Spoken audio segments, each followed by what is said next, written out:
Eh bien, bonjour à tous, nous allons démarrer.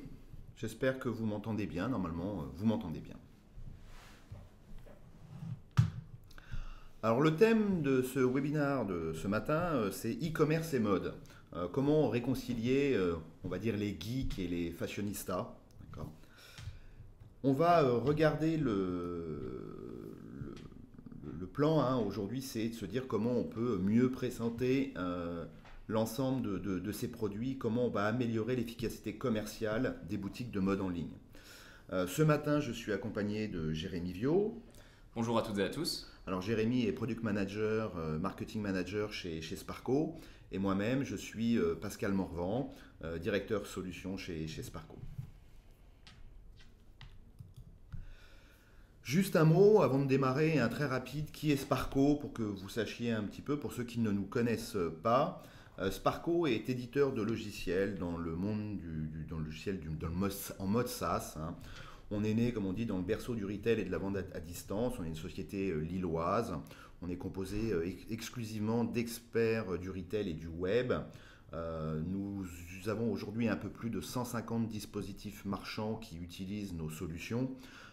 Et ça, quel que soit le canal, quel que soit le point de contact, puisque nos solutions servent à la fois pour animer le web, le mobile, l'email, tout ce qui est lié au digital in-store, etc. Et ça à travers un peu plus de 20 pays.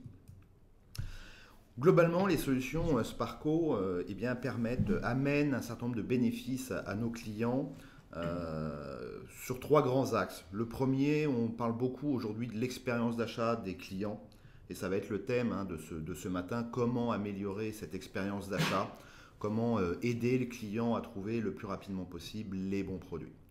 Le deuxième, c'est de booster la performance des dispositifs commerciaux. Tout le monde sait aujourd'hui que le taux de transformation est relativement faible sur le web. C'est comment on va être capable de booster cette performance en proposant bien un certain nombre de mécaniques, que ce soit de la recommandation produit, de la personnalisation, pour booster cette performance. Et puis le troisième point qui est aussi important, qui est l'augmentation de la productivité des équipes métiers. Pourquoi? Parce que on voit très très souvent qu'aujourd'hui, beaucoup de choses sont faites manuellement chez vous et que l'idée c'est d'industrialiser cette démarche. Nous proposons aujourd'hui 4 grandes solutions logicielles qui permettent bien sûr de traiter tout ce qui est lié à la personnalisation, ce qu'on appelle nous la personnalisation suite, de traiter tout ce qui est lié au merchandising, au e-merchandising, hein, comment merchandiser son site, tout ce qui va être lié à la recommandation de produits, que ce soit de la recommandation statistique ou de la recommandation à base de règles métiers, et puis une version dédiée au Digital Store pour pouvoir permettre de déployer très rapidement toutes les initiatives que vous pourriez avoir dans ce domaine. On est très présent, donc on a voulu faire ce séminaire ce matin pour parler de la mode, donc des gens qui vendent des produits dans la mode. On est très présent dans ce domaine. Vous pouvez voir un certain nombre de nos clients sur ce slide, que ce soit du Camailleux, le groupe Vivarté, 3 Suisses, IKKS, Damar, Mati, Brandalais, Citadium, etc. Voilà. Forte expérience à ce sujet-là. Alors on va démarrer maintenant avec une brève histoire de l'e-commerce. Je vais laisser Jérémy nous faire un petit portrait. Hein. Qu'est-ce qui a changé ces dernières années? Merci Pascal. Effectivement, avant de plonger dans le vif du sujet de la mode qui nous intéresse ce matin, je vous propose de revenir quelques années en arrière. Historiquement, à sa conception, l'e-commerce était un domaine qui a été fait par des geeks, pour des geeks.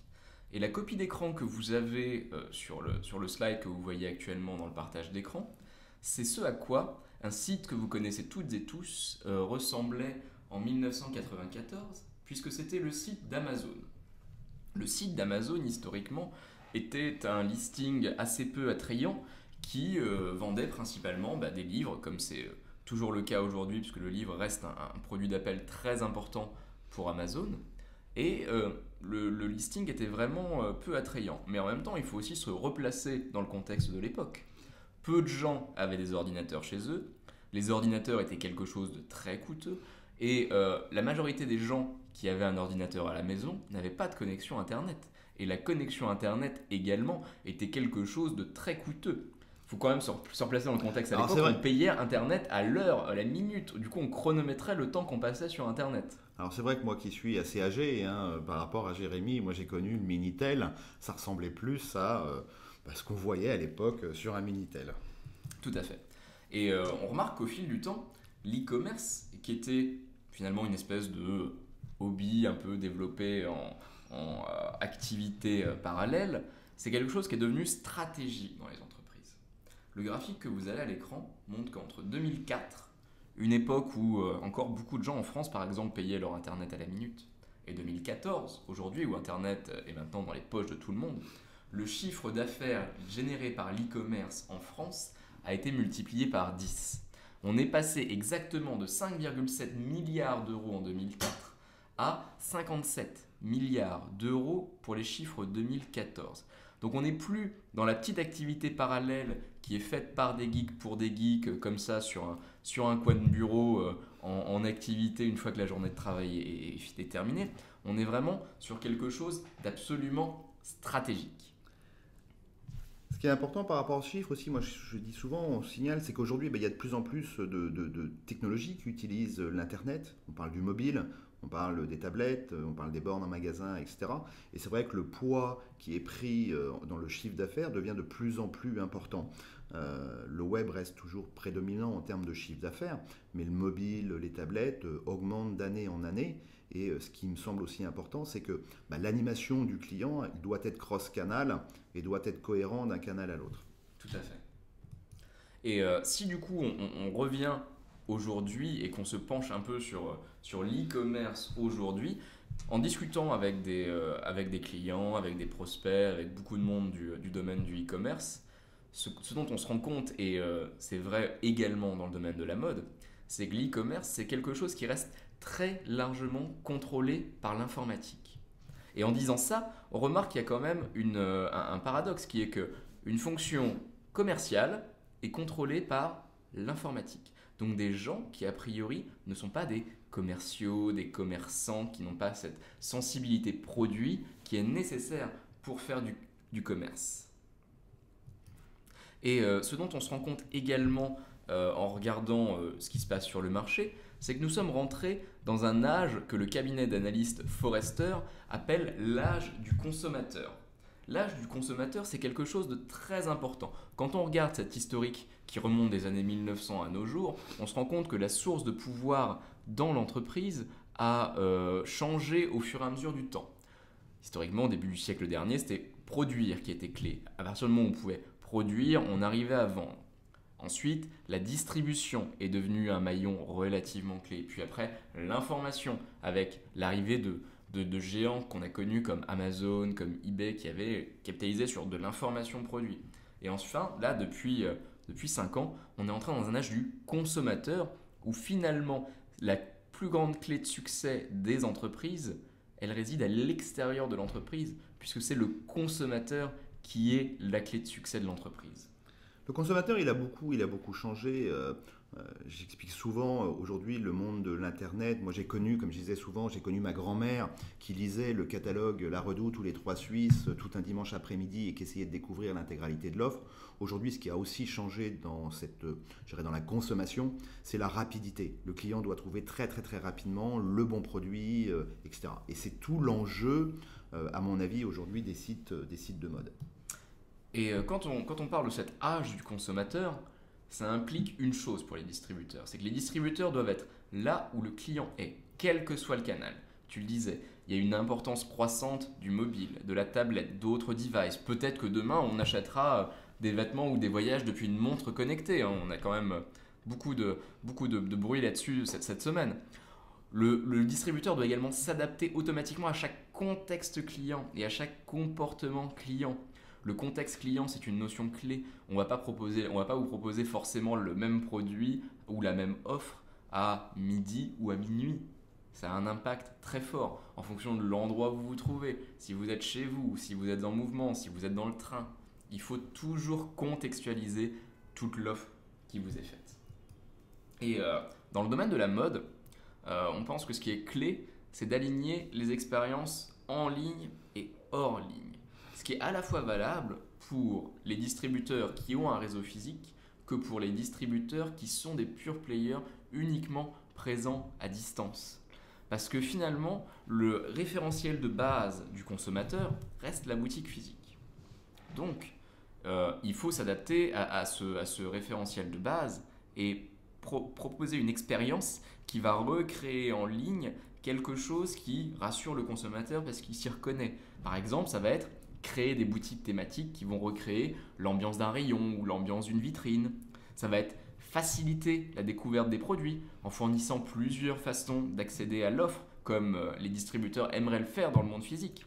Ou guider les clients de la même manière qu'un vendeur pourrait le faire en boutique en proposant un chemin de navigation au sein de l'offre qui va permettre une découverte progressive de l'offre de produits. Alors moi, j'aime bien ce thème-là parce que je dis souvent aux gens, en tout cas des gens dans la mode, pourquoi vous ne reproduisez pas ce que vous faites dans les magasins physiques? Pour les gens qui ont un réseau physique de distribution, d'accord? Il n'y a jamais dans un magasin le rayon des jeans, le rayon des t-shirts, le rayon des ceci.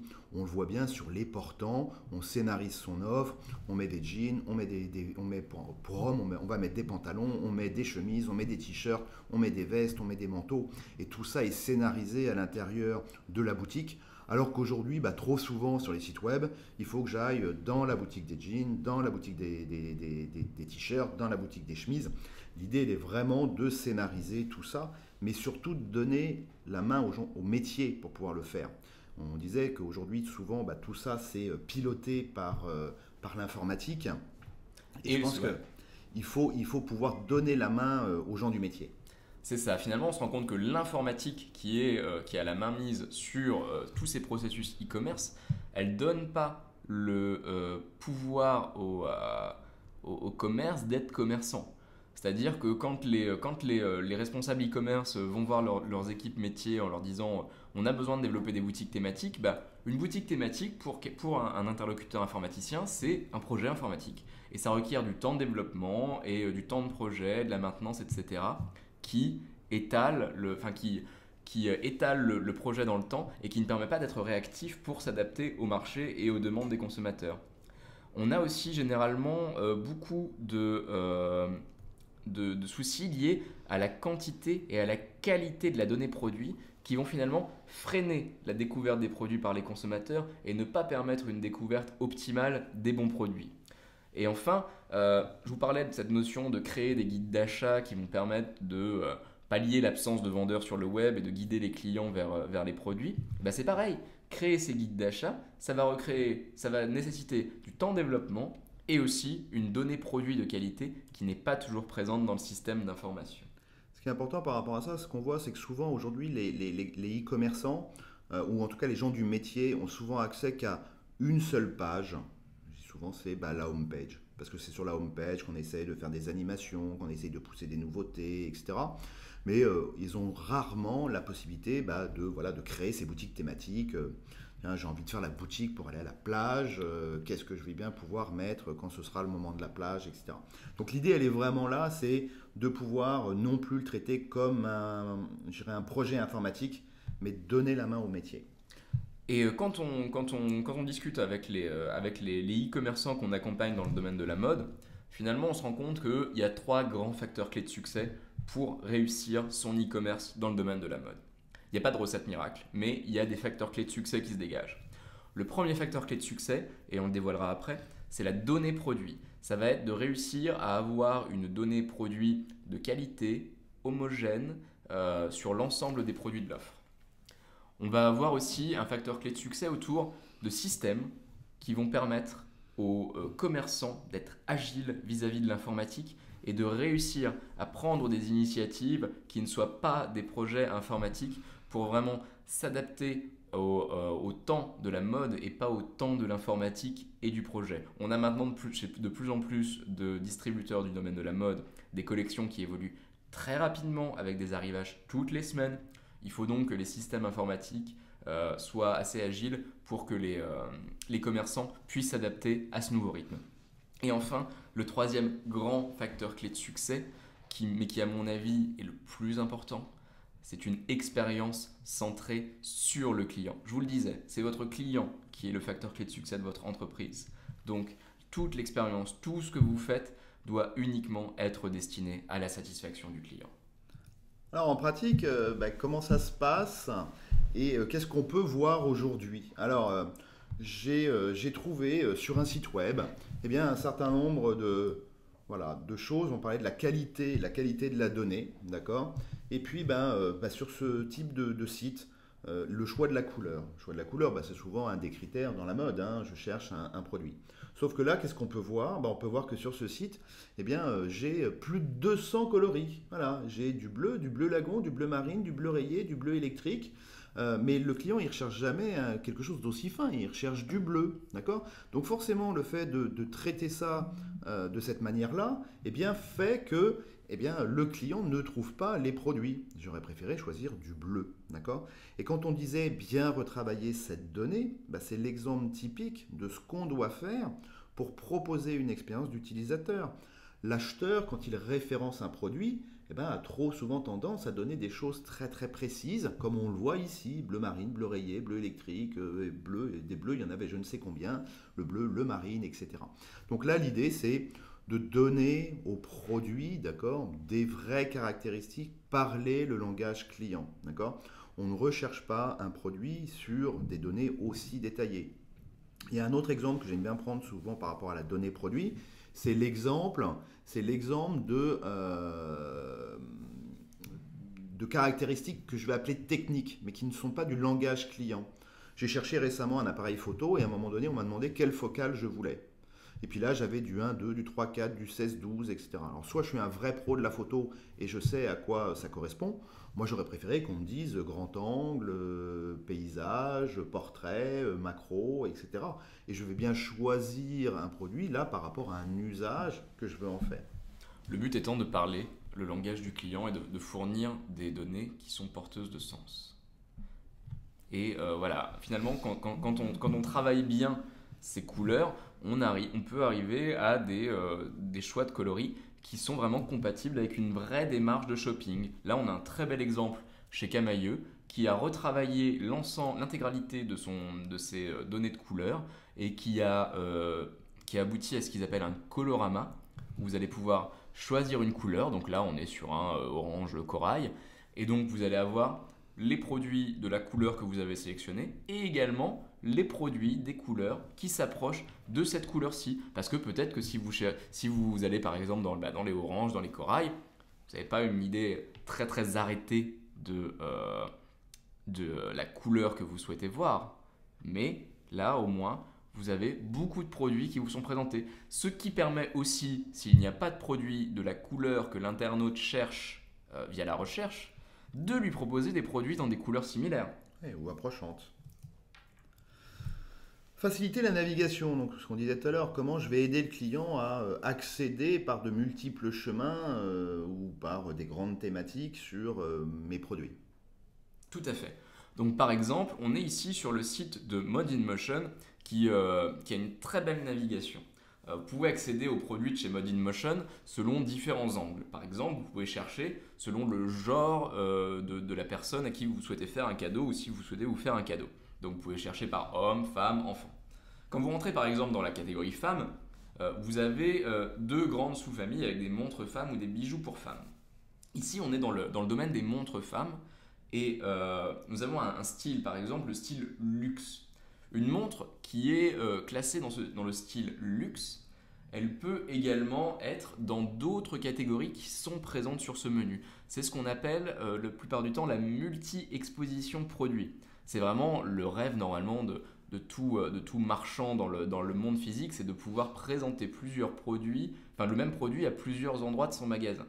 Ce qui ne fait généralement pas puisque l'espace du magasin reste somme toute contraint et que du coup il faut vraiment faire des choix. Donc une montre qui est dans le style luxe, elle peut également se trouver dans la catégorie essai en ligne, parce que vous pouvez peut-être l'essayer en ligne sur Mode in Motion. Ou alors elle peut être dans la sélection de Mode in Motion, dans la catégorie, je ne sais pas, par exemple doré, avec un mouvement automatique, un bracelet en acier ou en cuir. Ou elle peut aussi se trouver dans les marques qui sont mises à la une dans le menu chez Mode in Motion. Et puis, de fait, tous les produits qui sont dans les catégories femmes, hommes, enfants peuvent également se retrouver dans l'onglet Nos marques pour accéder directement aux produits en fonction de leur marque, si vous avez une recherche précise sur une marque, ou alors dans les nouveautés, ou même encore dans les promos. Le but, c'est vraiment de mailler le dispositif pour être sûr que les gens vont arriver sur les produits qui peuvent les intéresser. Aujourd'hui, ce qui est intéressant chez Mode in Motion, ils ont lancé un projet de réalité augmentée en permettant aux clients à travers, il s'imprime un petit bracelet, il vient se le mettre sur le poignet et à travers sa webcam, il peut essayer. Donc là, on voit bien qu'on l'essaie en ligne. Aujourd'hui, par rapport à l'ensemble de leur catalogue, ils n'ont pas l'intégralité des produits qui sont aujourd'hui en réalité augmentée, en 3D, etc. Donc on a bien, au fur et à mesure, les produits qui rentrent dans ce genre de catégorie. La boutique événementielle, on en parlait, c'est quelque chose aussi qui est très très intéressant et important dans le domaine de la mode. Par exemple, si, je ne sais pas, la période, vous êtes en hiver et vous voulez créer une boutique cuir et fourrure, ça c'est un exemple qu'on a pris chez un de nos clients qui est Brandalais. Historiquement, chez Brandalais, pour créer une boutique cuir et fourrure, ce qu'ils faisaient, c'est que donc ils définissaient dans leur back-office la boutique cuir et fourrure, et puis que la personne qui était en charge de cette boutique, elle allait parcourir le catalogue de produits et dire que tel produit devait aller dans la boutique cuir et fourrure. Quand vous avez une centaine de produits, c'est faisable à la main. Quand vous avez 1000 produits, ça devient un petit peu plus fastidieux. Mais quand Brandalais, ça se compte en dizaines de milliers de produits, ça devient un travail de titan. Donc, en se dotant de solutions qui permettent d'industrialiser les choses, Brandalais peut maintenant avoir une boutique cuir et fourrure en définissant que, à partir des données issues de la fiche produit, un produit appartiendra à cette boutique cuir et fourrure si, dans les matériaux qui composent le produit, eh bien, il y a du cuir et ou de la fourrure. Et automatiquement, la sélection de produits est faite. Après, ça peut être affiné pour retirer des produits, mais déjà, on a une première sélection qui est faite de façon automatique et qui permet d'affiner le traitement. Ce qui est important, c'est que c'est complètement automatique et dynamique. C'est-à-dire quoi? C'est-à-dire que si j'ai un nouveau produit qui rentre dans le catalogue, qui est en cuir ou qui a de la fourrure, eh bien ce produit rentre automatiquement, dynamiquement dans la page, dans cette boutique événementielle. Alors qu'auparavant, il aurait fallu recharger l'intégralité des ID produits pour dire il faut aussi mettre ce nouveau produit. Donc on se rendait bien compte que chez beaucoup de clients, quand c'est piloté de cette façon-là, eh bien on travaille beaucoup sous Excel, vous travaillez souvent sous Excel, vous faites des listes et des listes pour pouvoir les redescendre dans un back-office. Là, l'idée, c'est d'industrialiser tout ça. Et de faire que finalement, le e-merchandiser ne soit pas là pour pallier les manques de l'outil. Là, on a aussi un autre exemple qui est intéressant, qui est un petit peu différent, mais dans le même esprit de boutique événementielle. C'est notre client Mati, qui vend à la fois des montres et des bijoux, qui a décidé de créer un univers bijoux rock. Donc c'est pareil, pour eux, ils ont plusieurs façons de le faire. Soit lorsque les produits sont créés dans le catalogue produit, ils peuvent définir quel va être le style de ces produits. C'est plutôt rock, c'est plutôt classique, etc.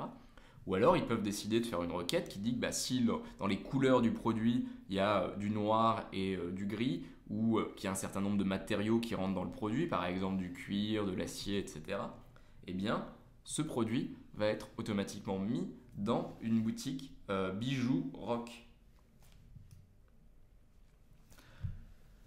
La recherche qui contribue à plus généralement à 30% de la conversion d'un site e-commerce est aussi quelque chose d'important, c'est d'arriver à fournir ce qu'on appelle une recherche pertinente, ne pas avoir du zéro résultat, scénariser le résultat de sa recherche, etc. Et là, il y a un exemple assez intéressant chez Camaïeu. Tout à fait. La recherche là, que je vous ai mis en exemple est une recherche sur le mot robe. Assez standard finalement quand on est chez un distributeur type Camaïeu. Donc en recherchant une robe chez Camaïeu, vous avez en premier résultat de recherche un certain nombre de robes qui apparaissent en premier. Et vous remarquez qu'il y a une différence fondamentale, c'est que la première robe qui est proposée dans mon résultat de recherche, elle a une photo à côté qui est la photo de cette robe. Pourquoi finalement est-ce que cette robe va être mise en avant? Parce que finalement j'ai utilisé un terme de recherche somme toute assez sommaire. Et bien, il y a plusieurs réponses à ça. Enfin, en tout cas, le distributeur, il a plusieurs possibilités de le faire. Il peut très bien décider, en premier résultat de recherche, de pousser la robe qui se vend le mieux. Voilà, c'est la robe qui se vend le mieux, c'est la robe qui cartonne en ce moment, que tout le monde s'arrache. Donc quand on recherche robe dans le moteur de recherche, on a la meilleure vente. Ça peut être industrialisé très facilement par une règle. Par exemple, si vous tapez jean, pantalon, chemise, vous aurez la meilleure vente qui ressortira systématiquement. Ça peut aussi être un produit sur lequel le distributeur fait plus de marge que sur d'autres. Ça peut être un produit qui est plus en stock. Tout ça est totalement automatisable et vous n'avez pas besoin de le définir terme de recherche par terme de recherche. Vous pouvez définir que sur chaque recherche, vous allez pousser la meilleure vente, le produit avec le plus de stock, le produit avec lequel vous faites le plus de marge, etc. Vous avez un nombre assez illimité de possibilités. Ensuite, il y a un deuxième, aspect dans la recherche qui est très intéressant. C'est après des résultats de robe, vous avez des conseils morphologiques sur comment choisir votre robe. Un des soucis du e-commerce, ça reste tout de même la taille. On se demande toujours si ça va être la bonne taille. Donc là, quand vous cherchez robe, ou quand vous cherchez d'ailleurs même jupe, veste, pantalon, vous avez un guide morphologique qui va vous permettre de choisir la taille qui va être le mieux approprié, à la fois pour vous fournir une bonne expérience en tant que client, et aussi d'un point de vue retailer, pour être sûr de diminuer les retours qui coûtent, on le sait, très cher dans le domaine du e-commerce. Et enfin, il y a une dernière chose qui est très intéressante dans ces résultats de recherche, c'est que lorsque vous tapez robe, le moteur se dit toujours que quand vous rentrez quelque chose, vous avez peut-être fait une faute de frappe. Ça arrive très souvent. Donc quand vous tapez robe, il se dit que peut-être vous avez voulu taper rod. Et rod, chez Camaïeu, ça va correspondre à deux magasins qui sont notamment situés à Rodez ou à Rouen. Donc, vous allez pousser dans le même résultat de recherche des produits, des contenus et d'autres contenus qui sont particulièrement intéressants pour le client, qui sont les magasins. Comme ça, vous allez aussi pouvoir, depuis le web, créer du trafic en magasin, créer l'intérêt pour vos boutiques physiques. Ce n'est pas juste pour vendre sur le web, c'est aussi pour réussir à aiguiller les gens et à leur fournir un service. On parlait de cette notion d'expérience client, d'expérience centrée client. Le but, c'est que les gens sentent que vous n'êtes pas là juste pour leur vendre des choses, mais pour leur apporter un service et une vraie expérience de marque. Il y a un autre exemple que j'aime bien souvent citer d'un de nos clients qui est Truffaut. Quand vous allez sur le site Truffaut et que vous tapez dans le moteur de recherche comment tailler un rosier, vous recherchez de l'information sur plutôt du contenu. Eh bien, ils mixent à la fois le contenu et les produits qui vont avec. Si je cherche, je vais bien arriver sur un tutoriel qui m'explique comment tailler un rosier grimpant, etc. Mais en même temps, ils font du commerce et ils vont vous proposer le sécateur, un certain nombre d'outils pour pouvoir tailler correctement vos rosiers. Donc, on est vraiment dans cette logique, le résultat de recherche qui va mixer un certain nombre d'informations. Tout à fait. Et on le disait aussi en préambule, finalement, le grand bénéfice du commerce physique par rapport au web, c'est que dans une boutique, vous avez des vendeurs. Et les vendeurs, on sait que dans le monde de la mode, ils ont un rôle qui est particulièrement clé pour conseiller les clients, les aiguiller. Là, on a deux exemples qui sont issus de notre client Pimki. Sur la gauche de l'écran, vous avez quelque chose qu'on voit relativement souvent sur les sites, qui est par exemple si vous êtes sur un produit, vous pouvez avoir, pour compléter ce look de petite robe noire, on vous conseille les manteaux ou le pull qui peuvent bien aller avec. Ça, c'est des associations de produits qui vont être faites grâce aux caractéristiques produits que vous avez dans votre catalogue produit, d'où l'importance de la donnée produit, comme on le voyait en préambule. Et sur la partie droite de l'écran, vous avez quelque chose de très intéressant. Dans le magasin physique, vous avez souvent des mannequins qui vont porter des ensembles de produits et d'accessoires issus de ce que vous avez dans le magasin. Sur le web, vous n'avez pas de mannequin, mais vous avez la grande capacité de mettre du contenu pour proposer des silhouettes qui reprennent ce concept du mannequin qu'on voit en vitrine ou en tête de gondole et qui va porter un ensemble de produits ou d'accessoires qui vont être disponibles dans le catalogue. Et du coup, vous allez pouvoir, à partir de ces silhouettes, de ces lookbooks, proposer aux gens d'acheter le look qui correspond avec, ici, le sweat tissé qui va bien et le petit slim motard avec les escarpins qui sont tous vendus chez Pimki. Aussi, dans le domaine de la mode, ce qu'on voit souvent dans le magasin, c'est qu'il y a parfois des pièces qu'on peut qualifier de pièces fortes. sur lesquels on va se poser des questions. Est-ce que je vais réussir à la sortir avec ce que j'ai déjà dans ma garde-robe ou est-ce que je vais l'acheter parce que je vais avoir un énorme coup de cœur pour cette pièce qui sort un peu de l'ordinaire, qui détonne par rapport à mon vestiaire et finalement je vais la laisser dans mon placard et jamais le porter. On a un client qui est camailleux qui a eu une très bonne idée qui est cette idée de mix and match qui est de prendre un produit qui est une pièce un peu forte sur laquelle les gens peuvent se poser des questions et de l'associer de façon dynamique et automatique avec d'autres éléments du vestiaire vendu par Camailleux qui permettent de rassurer le client et, comme un vendeur le ferait, de lui dire regardez, ça irait bien avec ça. Et donc du coup, comme vous voyez, le top qui est proposé à droite ou le jean qui est proposé en bas, c'est des pièces que quasiment toutes les femmes, je pense, ont dans leur vestiaire.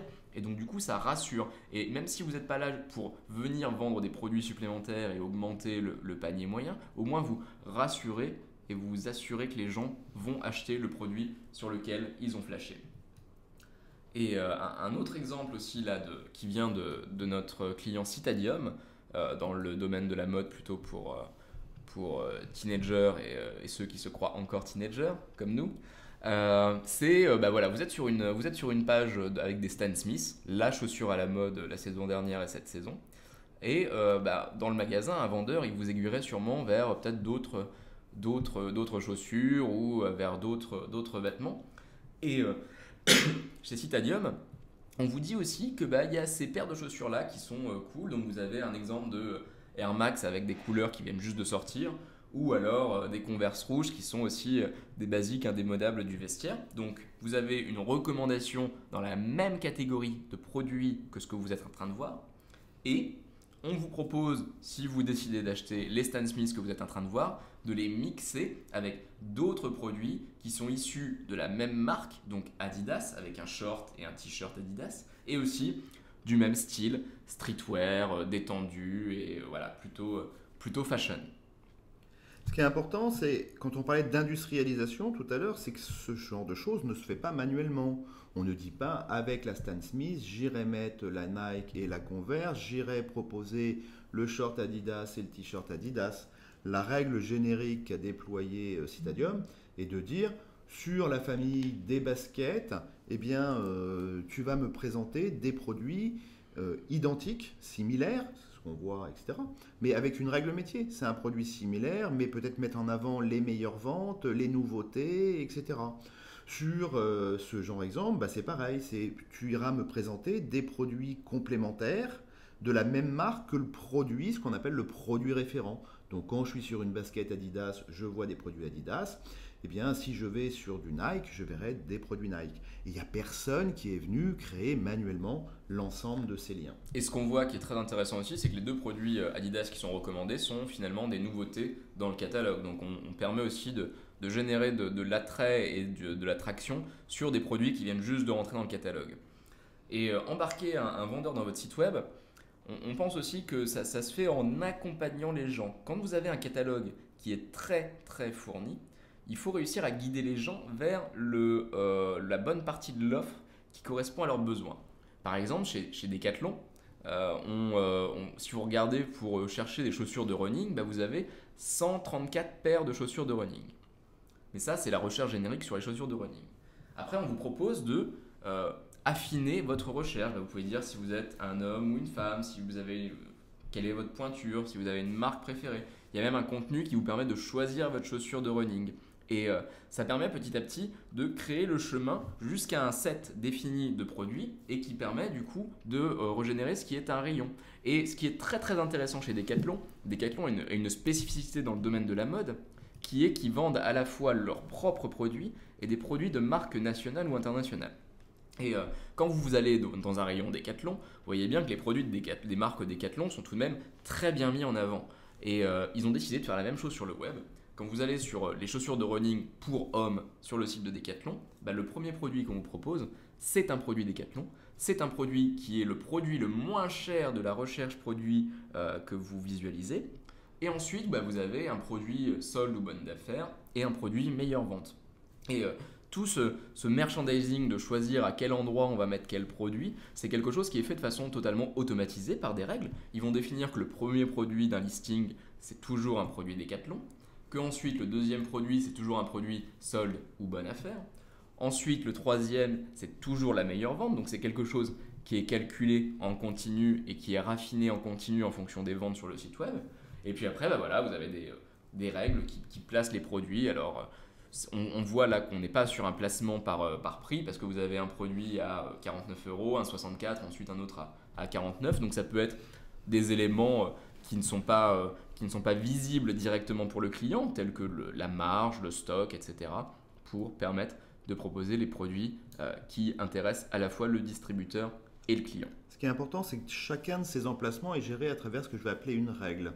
Si vous allez par exemple sur le site de Citadium, d'accord, dans le rayon des baskets, s'ils ne mettent pas en première position une Nike, puis une Lacoste, puis une Adidas, etc., il vaut mieux vendre autre chose que des baskets. Mais l'idée, c'est quoi? C'est qu'ils ont défini ces emplacements en disant tu me mettras toujours la dernière Nike, la dernière Lacoste, la dernière ceci. Eh bien, dès que j'ai un nouveau produit de la marque Lacoste qui rentre dans le catalogue, c'est ce produit qui s'affichera. Je n'ai pas besoin de venir le mettre manuellement. Et enfin, un dernier point, et pour le coup, c'est Decathlon qui le fait le mieux, je trouve, c'est de réussir à créer une expérience de marque. Quand vous rentrez dans un magasin, voilà, il y a une expérience qui s'en dégage parce que il y a la bonne musique, il y a les vendeurs, il y a les bonnes PLV, ILV, etc. Vous avez tout l'environnement du magasin. Et sur le site de Decathlon, voilà, vous avez, quand vous arrivez pour le moment, vous avez tout ce qui est autour du sport d'hiver, parce que c'est encore la saison du sport d'hiver. Mais quand vous rentrez un peu plus dans différents rayons, vous allez avoir une expérience de marque qui va s'affiner et qui va se raffiner en fonction de ce qu'on sait sur vous. Par exemple, si vous recherchez de l'escalade, si vous allez dans le rayon escalade, on va vous proposer une expérience de marque qui est plutôt orientée autour du monde de l'escalade. Si vous allez sur d'autres rayons, par exemple, si vous cherchez des produits pour faire du rugby, on va plutôt avoir une expérience rugby. On va créer une expérience qui va placer le client dans un environnement qui va lui être familier et qui va lui rappeler le sport qu'il aime pratiquer, etc. Et appliqué au domaine de la mode, ça peut prendre plusieurs exemples. Si vous allez sur le site de Citadium, par exemple, vous avez une ambiance sonore. Alors là, c'était un petit peu compliqué pour le webinar pour réussir à vous montrer cette ambiance sonore, mais sur le site de Citadium, il y a cette ambiance. Voilà, on recrée l'expérience vraiment telle qu'elle est en magasin avec un univers graphique et des codes graphiques qui sont totalement cohérents avec l'expérience que vous avez hors ligne quand vous allez chez Citadium à Paris. Le fait de scénariser, on voit bien là, c'est une image de fond qui représente le sport. Ça le fait aussi, bien sûr, quand on arrive dans un rayon, dans une boutique, mais c'est aussi très important dans le moteur de recherche. Dans le moteur de recherche, chez Decathlon, ils ont mis la même mécanique qui est de scénariser le fond de l'écran. Et par rapport à, une simple page de résultats de recherche, ça donne plus 30% en taux de clic. Voilà. Et on sait que plus on clique, plus on arrive à exposer ses produits et plus on arrive à booster son chiffre d'affaires. Voilà, donc ce qu'il faut retenir de tout ça finalement, c'est les 3 points qu'on citait précédemment. C'est ce que tous ces distributeurs ont en commun, parce que finalement, si vous vendez des montres, des bijoux, si vous êtes plutôt dans l'univers du prêt-à-porter féminin ou du sportswear, vous avez quand même des marques avec des publics différents, mais ce que tous ces distributeurs ont en commun, c'est la donnée produit et tout le travail qu'ils ont fait sur la donnée produit pour avoir une donnée de produit de qualité homogène et qui leur permettait de travailler après pour industrialiser les actions de merchandising et de recommandation. C'est des systèmes qui permettent aux équipes commerciales une agilité vis-à-vis des équipes informatiques. Ils ne sont plus contraints par des projets informatiques à chaque fois qu'ils veulent créer un rayon spécial, une boutique événementielle, réagir à l'actualité. Et une expérience qui va être totalement centrée sur le client. Tout ce qui est fait est uniquement fait avec le client en tête. Voilà. On a tenu à peu près l'horaire. Là, l'idée est de vous laisser maintenant peut-être nous poser des questions. Vous devez certainement en avoir un certain nombre. Donc juste une chose, nous avons enregistré ce webinaire. Il sera disponible dès cet après-midi sur le site web de Sparco. Vous pourrez le revoir, le partager, l'envoyer à vos amis. À vos amis. Vous pouvez aussi télécharger la présentation via Webikeo et je vous invite aussi à vous inscrire puisqu'on fait un prochain webinar sur le terme de la recommandation produit qui se nomme Booster sa performance commerciale grâce à la recommandation produit qui aura lieu le 26 mars à 11h, le même horaire, un jeudi également il me semble. Donc vous pouvez vous inscrire dès maintenant sur le site de Sparko et si vous téléchargez le support de la présentation depuis Webikeo, vous aurez directement le lien pour vous inscrire et retrouver ce webinar sur la recommandation produit. D'ici là, si vous avez des questions, vous pouvez les taper dans la fenêtre de chat. On se fera un plaisir d'y répondre. On va attendre quelques instants afin de voir s'il y a des questions qui arrivent.